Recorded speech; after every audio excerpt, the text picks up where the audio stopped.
Sebentar lagi kita akan melaksanakan ibadah Idul Adha. Saat itu, kita akan melakukan penyembelihan hewan kurban hingga membagi-bagikan kepada mereka yang berhak. Tapi saat pandemi sekarang ini, ada aturan yang harus dipatuhi agar kita semua terhindar dari COVID-19. Mari kita ikuti tata cara penyelenggaraan kegiatan kurban di saat pandemi.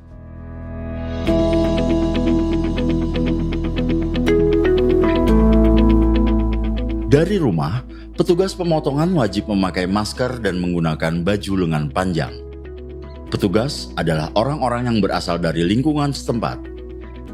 Jika ada petugas yang berasal dari provinsi atau kota atau kabupaten lain, ia wajib memiliki surat keterangan sehat dari rumah sakit atau puskesmas. Lansia dan orang yang memiliki penyakit bawaan tidak disarankan mengikuti kegiatan kurban.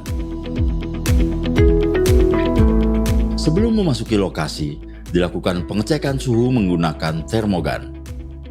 Petugas yang melakukan ini harus memakai masker, face shield, serta sarung tangan. Selanjutnya, penanggung jawab kegiatan wajib memberikan edukasi ke seluruh orang agar menghindari menyentuh area wajah, khususnya mata, hidung, telinga, dan mulut. Mereka yang mengalami gejala seperti demam, nyeri tenggorokan, batuk atau pilek dilarang masuk ke lokasi. Setiap orang yang dinyatakan sehat harus mencuci tangan dan atau menggunakan hand sanitizer di tempat yang telah disediakan. Hand sanitizer harus mengandung alkohol minimal 70%. Lokasi atau tempat pemotongan hewan kurban telah mendapat persetujuan dari dinas yang membidangi fungsi peternakan dan kesehatan hewan setempat. Kegiatannya pun hanya dihadiri oleh panitia dan petugas, serta dalam jumlah yang terbatas.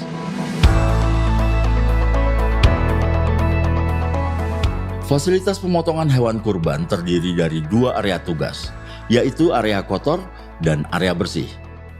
Area kotor meliputi penerimaan hewan, pengistirahatan, penyembelihan hewan, dan penanganan limbah.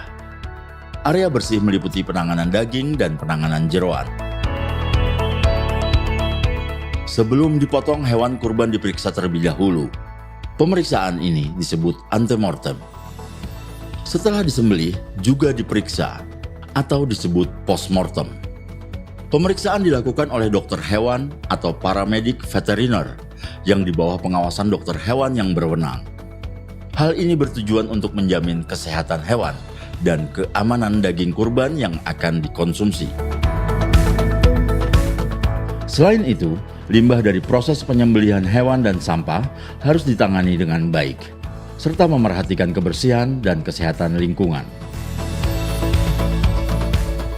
Semua petugas wajib membersihkan dan mendisinfeksi peralatan kurban sesering mungkin.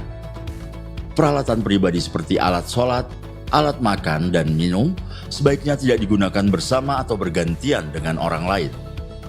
Perhatikan juga etika bersin, batuk, dan meludah. Ada perbedaan penggunaan APD di masing-masing tempat.